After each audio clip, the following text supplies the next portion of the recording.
Hello and welcome to the DMT Insider podcast. Today I'm speaking to Jack Maple.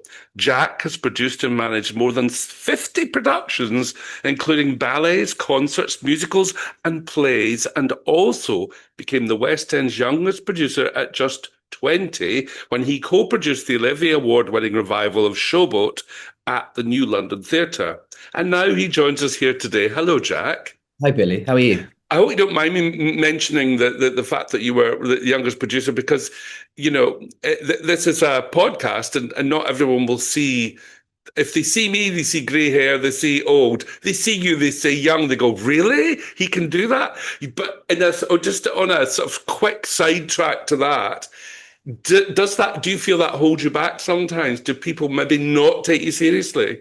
Certainly in the early days, that's a throwback. Showboat was a fair few years ago now. Yeah, yeah, yeah. It certainly did to begin with. Certainly, people didn't take me seriously. Investors didn't take me seriously. Theatre owners didn't take me seriously. But once you have a few shows under your belt and you've proven yourself, it gets easier. But at 20, it was nigh on impossible.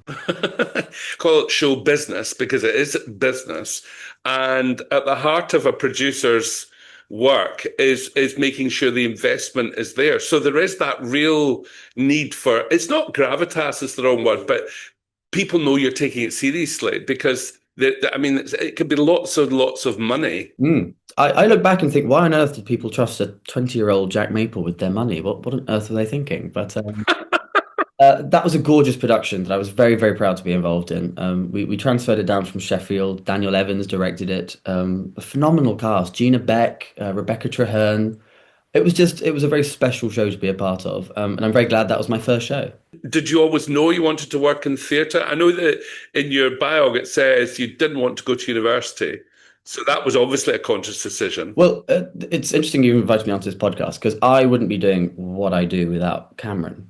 I met Cameron when I was 12 years old at a production of Oliver at Drury Lane. A very dear friend of mine was playing Oliver. He was one of the three boys that they found in the I Do Anything TV program. And my family had taken me to see it. And I very loudly asked my mother what a producer did in the stalls. And Cameron happened to be sat not far away from me. And yeah, No. yeah, he loves this story. I've got a signed program back home somewhere where he signed it, and he basically said that if you want to be a producer, this is what you need to do. And I got to 18. I was coming to the end of my A levels, and I needed to go to. My parents and school very much wanted me to go to university. That's kind of what you did. But I couldn't find anything that really interested me. There wasn't a producing course back then. There is now. Mount View and Central have some brilliant creative producing courses. But I didn't really want to go and do technical theatre or stage management, but that's what everyone said I should do. So I applied. I applied to every drama school under the sun, Billy. They all said no. None of them wanted a producer. They all wanted a stage manager. And I was coming in at 18 going, no, I want to be a producer. This is what I want to do. And so in the end, I just had to take a year out, move to London. Dad said, you've got a year, go and figure it out. And then, yeah, I was still working for the producers. I learned a lot. I took the bits I liked from certain producers. I forgot the bits I didn't like. And eventually someone took a punt on me and said, you should actually start producing. And that's where Showboat came along. So I suppose in a theatrical sense, you're a kind of Frankenstein of producers. You've taken all the best bits and put them together. Yeah, I'm happy with that description. That's fine. But yes, it is all thanks to Cameron Mackintosh that I am doing what I do today. Well, I absolutely agree with you, but I've heard you mention twice your family, your mother, and then your family, and I witnessed one that I've just remembered in the stalls when you were putting something on, and I watched the pride in your family. I was sitting beside them, and the pride was oozing out of every pore. It was just glorious to see. You sent me those lovely pictures of them. Actually, it was, yes, they were. That was the Witches of Eastwick, which we did. It was Witches of Eastwick, yeah. It's the first concert I did with DMT, and yeah, they've grown these concerts since then. Yes, that was a really lovely picture. They've been so supportive throughout my career. Again, Dad said, "Go to London. You have a year to figure out what you want to do. After that, you're on your own." And they've just been great. They always took me to the theatre as a child. I remember seeing Chitty Chitty Bang Bang, The Lion King, Joseph, Blood Brothers, all those early shows that I saw sort of growing up, and they were sort of the ones that started my love of theatre. Neither of my parents are involved in the arts, but they love going to it, and so I was very lucky that now I get to share that with them. They're coming this Sunday to see Hunchback, and yeah, I'm really excited. This is the biggest concert I've done to date, so I'm very excited for them to see it. Um, Yeah, I mean, you mentioned Wits of Eastwick was the first one you did with DMT, but this is the most recent one, which happens this week is the Hunchback of Notre Dame. I suppose we should not let the moment pass without talking about that. I mean, what a fantastic cast you've Thank you. got. Yes, I'm so I'm humbled by the fact that first of all Disney said yes. I know so many producers and theaters across the country have been desperate to do this show for such a long time, and I think timing is everything. And I think my asking the question if I could do it now seemed to I don't know catch the zeitgeist a bit with them because they were so keen and they've been so supportive and Cameron's office have been great. DMT have been fantastic. We sold out the first two concerts in a matter of hours. It's the public clearly wanted to see this show, To see it, so we yes. had to add a third one, which is a delight. That's sort of a producer's best outcome is to have three sold out shows. So I'm delighted. Yeah, we're in rehearsals at the moment, and a 23-piece orchestra, Billy. It's going to sound incredible. Scores written by Alan Menken and Stephen Schwartz, and they know how to write a good show. And I think this is one of their best, personally.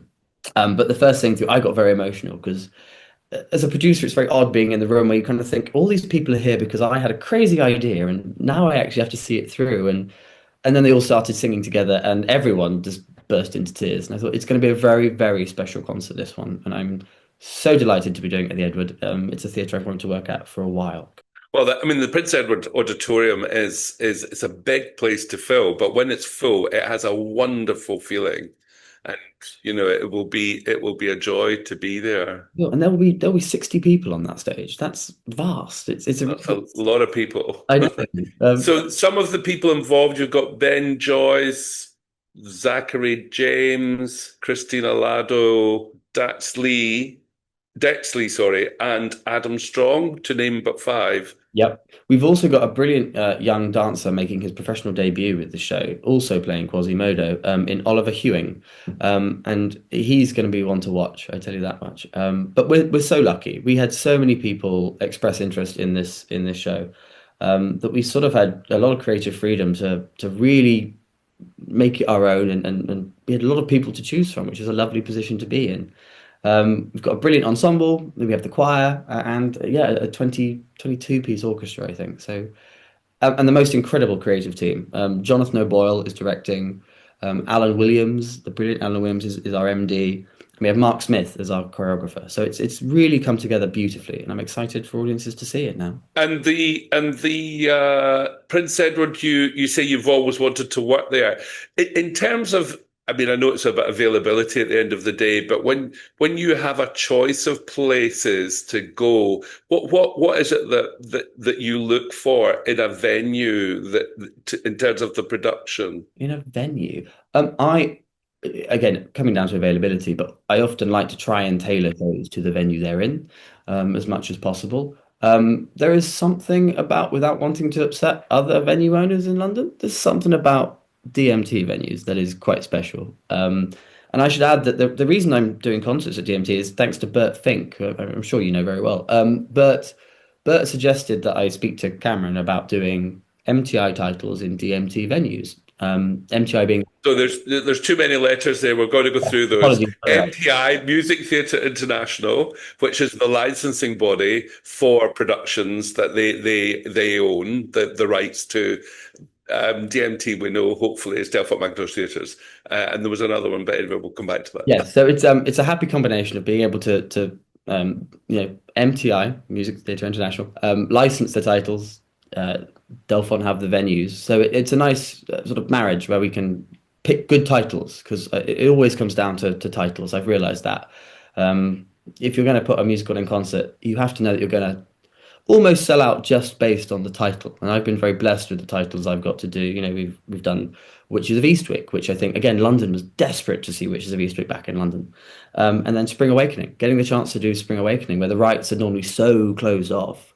but we got to bring back the original London cast for that 15th anniversary at the Victoria Palace last year. So yeah, I've had access to some brilliant titles, um, but it's all about putting them in the right venues, and I think Hunchback suited the Edward quite nicely. As you say, it's a massive stage, and also a massive auditorium, and it sort of has a cathedral-like quality to it. So it's sort of Yes, that's absolutely right. Um, in terms of the training, if you like, or the absorbing of how you do it, you went on a stage one course, which is the Society of London Theatre's other wing. They have this course for people that are aspiring yes. producers. I often say to anyone who messages me and says they want to be a producer, you have to speak to Stage One. Stage One are a brilliant charity that support the next generation of British theatre producers. They have so many different sort of programs. They have a workshop, which is a 3 day intensive. You go and you learn from different industry experts, and you learn a lot in 3 days. You learn too much in 3 days.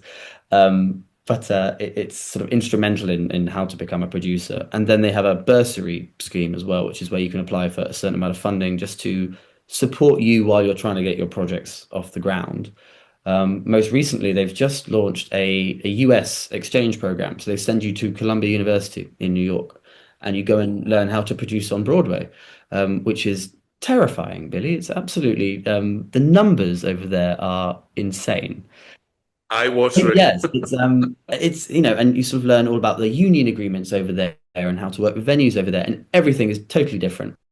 So anything you sort of learned in the past, learning how to produce in London, you then completely forget to go and produce over in the US. But That's really interesting because a lot of people, well, performers, when you say what are the differences of working on Broadway and here, but I suppose from a performing point of view, it's an audience and you're performing to an audience because a lot of people say, oh, it's not that different. You know, they may be a bit more enthusiastic in New York, but it's the same. But your end of the business is totally it's just a lot. You different. just add a lot more zeros to your budget. I think that's it's very expensive. I get asked to produce or co-produce a lot of shows on Broadway or invest in shows on Broadway, and the figures at the moment just they don't stack up for me. I'm very happy here in London in the UK. I've got a UK tour going out next month, and that's going really well. That's the first time I've produced a UK tour, so that's UK tour of, yes, of course. Sorry, I'm doing the Talented Mr. Ripley. oh, great. We open in Cheltenham next month,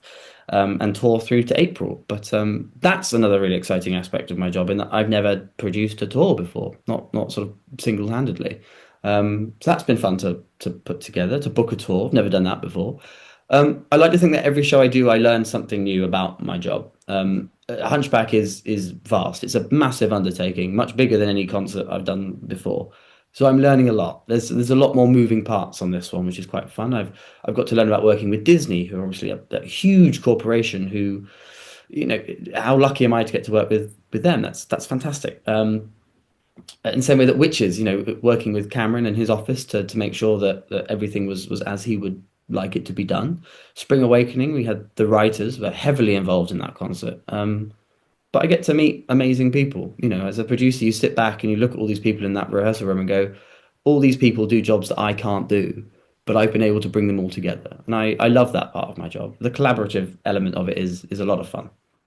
No, I have to say, nowhere near in your league. But when I've ever done anything that where I've been involved in the producing of it, when you actually are in the auditorium and it's the curtain goes up and you think that's only really happened because of my involvement, and I find that mind blowing.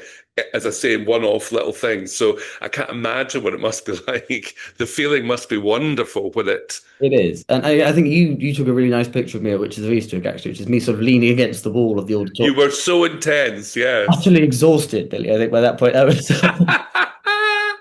I mean, out of all the plays and concerts that you have produced or worked on, is there a particular one that stands out as being your favorite? Like Or picking is up that a child, I difficult? imagine.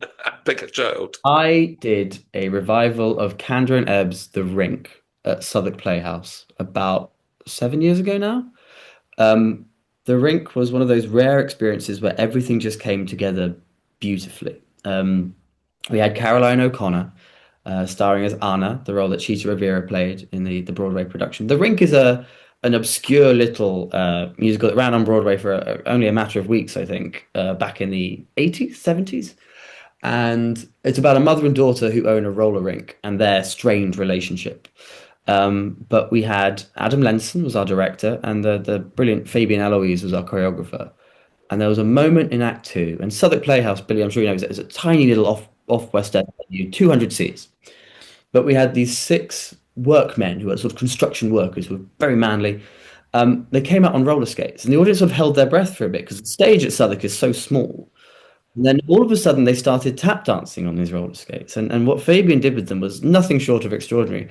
But by the end of the number, this sort of 5 minute number where they're tap dancing away, the audience just were sort of, frothing at the mouth. It was insane. And it was like that every single night. And that was a very special show for me. We sold out the run at Southwark. It was, yeah, a very special time in my life, both personally and professionally. And that's, if I had to have a favorite, which I don't, that would Which you don't, of course. that might be it. Yes. And I would also, you have to invest so much energy in your current kind of, project that actually at the time it probably is the favorite, but then you have to move on. Oh, But it's nice to have those memories. of course. Ask me this time next week, and I'll be, I think, still raving about Hunchback. I'm so excited for people to see this one. And it's a show that I've wanted to do for years. And again, as I mentioned earlier, so many people have wanted this title, and I'm very, very lucky to have been given the rights to do it. So I hope I do it justice, basically. I hope audiences enjoy it. That's Oh, I'm sure they will. What you've described so far, it sounds amazing. And on the talented Mr. Ripley, though, is that something that you were? Did it exist, or were you knew about the film and thought this has got to go on stage? How did that come about? a mutual friend works with a small theatre company called The Faction, which is run by Mark Leipacker, who's a brilliant director and writer. And he said, I was talking about how difficult it is to get theatres in general. Without a star or without a really good title, I find that, theatres want a relatively safe bet these days. They want to know that audiences are going to come, and that's totally understandable. As a producer, that's what I want too. Um, so we were chatting away, and he said, "Oh, just before COVID, this little theatre company were going to tour a production of The Talented Mr. Ripley. It was doing small venues." He said, "I think maybe you should meet with the director, and we should see if there's something there." And I read the script, and I loved it. Of course, I knew the film, and the Netflix series was just about to come out with Andrew Scott, so I knew that the title was back in the zeitgeist again. And I floated the idea to a few trusted colleagues, and they went, "No, that sounds like a really good idea." And that was 2 years ago. We had that first meeting. It's taken that long to put this tour together, to find this brilliant cast. We've got Ed McVeigh from The Crown starring as our Ripley. And it's again going to be a really special project. And I've never put a tour together before, certainly not of a play. A play, I never Yeah, so it is a play. It's not a musical. much a play. Yes, a lot of people assume that I'm doing musicals. This is a play. I never wanted to be pigeonholed as a producer. I never wanted to be the guy who does musicals or who just does concerts. I feel I have a fairly diverse portfolio.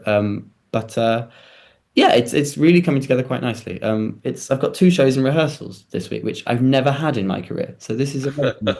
It's it's only early days. You'll have more of the same. Get used to Uh, it. but, Um, and then Mr. Ripley is touring. How many dates on the tour? we've only announced 2025, but I'll give you a little exclusive. Yes, we are going into We like exclusives. There We you love go. exclusives. We're touring right until April 26th, and then who knows? We're hoping that we'll have a life beyond that. I think it's a good enough title, and it's a really good enough adaptation that we deserve to have something in the future. But who knows what that would be? As we've talked about, it all comes down to theatre availability at the end of the day, and hopefully we'll find something. But I'm very happy with the brilliant tour we put together.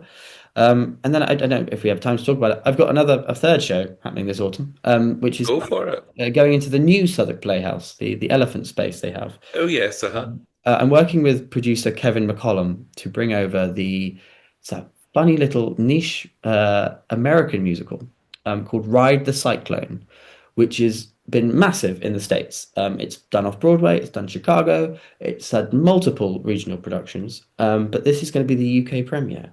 And it's selling rather well so far. It's proved incredibly popular with TikTok audiences. Now, I don't understand TikTok, Billy. Perhaps you understand it better than I do. But I'm The short answer to that's no. It really seems to have taken off, which is fascinating for me as a producer. I love the show. I didn't know UK audiences would be quite so responsive to it. So that opens in November, which is going to be very exciting. At some point, maybe I'll find time for a holiday. Who knows? Oh, you're too, don't worry about that. But you've sort of hit on something there about TikTok and producing is something that evolves like everything else over periods of time. And if I think back to when I was at the King's Theatre in Glasgow over 30 years ago actually, and what we did to publicize shows sounds like something from the history books now. And TikTok, and you also mentioned the zeitgeist. There's so many things to mix. I mean, how do you keep yourself up to date with that? I have a really brilliant team, or marketing team and press team, who I rely on. I think before I commit to a project, I tend to send the shows to three or four really trusted people who are industry people. They've worked in the industry their whole careers, people whose opinions I trust. And I go, what do you think of this? And that tends to be how I sort of come up with an idea and actually decide if I'm going to commit to it or not. You sort of mentioned how marketing's changed. I used to work for a producer who shall remain nameless, who this was again 5, 6 years ago, who just said social media marketing will never catch on. It's never going to be the way forward. And now I think actually it's integral to the success of a show. Actually, you you need Facebook and Instagram and Twitter. You need to be advertising on them just to give you any sort of presence in what is otherwise a very competitive market. When you go on the escalators and you see all those different shows being advertised, it's how on earth do you make your show stand out? Make your choice. It's so Yeah, difficult. and I do think that it's the in the terms of the evolution of things, there's always something new, and it can be a bit of a gimmick at the time, and it moves on, and we think, oh, we don't have to worry about that. But social media is here to stay. So if there are producers out there that are thinking, we'll pass this by, I think you could maybe help them, Jack, and tell them. I'll do my best. I'm hoping they've changed their tune since then. But it's amazing how quickly things evolve as well. Because that was only a few years ago when he said, no, it will never catch on. But Yeah. look at us now. Yeah, exactly. I mean, the evolution thing, and you're going to be around for a long time. What would you say in 10 years' time? What would the dream be? Is there a specific goal that you want to have for that longer term? Yeah, good question. Do you know what? I would really hope that in 10 years' time, I'm still enjoying it. That's the most important thing. I started producing because, well, I guess I started producing because I wanted to produce shows that I wanted to see that other people weren't producing at the time. But it gets a bit much sometimes without sort of, getting too much into mental health and all that kind of stuff. I think producing can be quite lonely. I just hope that in 10 years, I'm still having fun. And at the moment, I am. I'm really loving my job. I'm very lucky to get to do a job that I love. I've got friends from school who, again, school were very keen that you all go to university. So many of my friends went to university and studied and now have jobs that they don't enjoy. Like it's very much like they do the 9 to 5 and then they live the rest of their life. Theatre is my life, and I'm very lucky that I get to do something I'm so passionate about. I do think that theatre is vocational. I think it's quite rare that people just end up working in theatre. You sort of want to have to work in theatre to do it. Um, and aren't I lucky that I get to, put on these amazing shows for our audiences? So in terms of what's the goal, there is none. I hope I'm still doing it. I hope I'm still enjoying it in 10 years' That's a time. goal, though. That's a goal. That's a good goal. And we hope you are as well. So thank you, Jack. I want to just remind people that you've got a production of The Hunchback of Notre Dame, and it's this coming up at the Prince Edward this Sunday, and then also, which depending on when people listen, could be last Sunday, and then the following Sunday as well, at the same venue at the Prince Edward. And we wish you all the very best with that, and indeed the Philip Playhouse project and the talented Mr. Ripley. Thank you very much. Well, thank you, Billy. Thank you for listening to the DMT Insider podcast.